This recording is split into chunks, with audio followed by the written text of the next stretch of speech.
go down, and that's what's happening in the U.S. People are not having as many kids anymore. So Becoming industrialized, yeah. correct. So that's something that Oh, they have 1.5 children. I don't know how they do.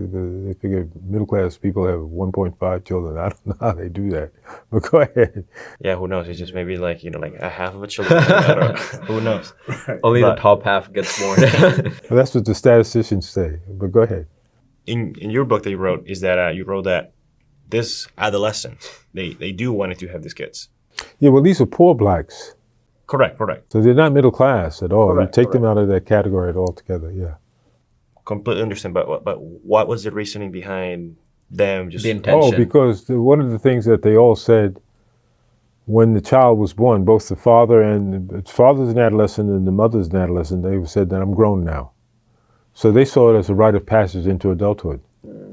In a world where they were not going to have too many rites of passage. They were poor. This was a poor black neighborhood, one of the poorest black neighborhoods in Washington, D.C.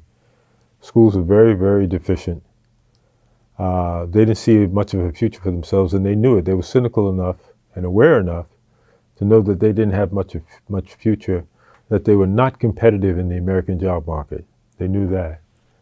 One of the kids in the study, Charlie Williams, I remember this conversation the two of us were having. He was about 17, 18, had already fathered several children with different girls. And I was playing devil's advocate with him, and I said, well, why don't you try to get a job, because you got to support these children. And he said, get a job doing what? I said, well, at least you could get a commercial truck driver's license and become a commercial truck driver. Long distance or short distance. And he said, see, that's how much you know. So what do you mean? He said, I don't read well enough to take the truck driver's license.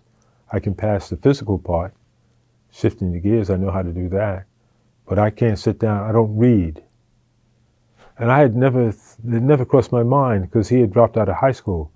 How do you go from kindergarten, first grade, all the way to high school and then drop out and don't know how to read? Because I knew enough that if you made it to the third grade of elementary school, that's you, from the first to the third grade, you're learning to read. After the third grade, you're reading to learn, particularly when you hit junior high school. Well, he had been through all of that and had never been taught to read. How do you do that? So he'd been socially promoted and never learned to read. He was totally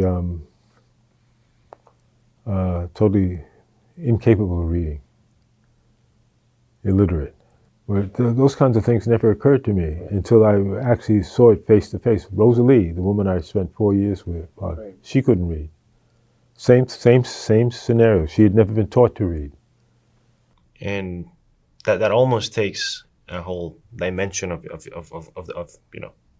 world, of being able to read it, and what you see, what you understand, what you remember.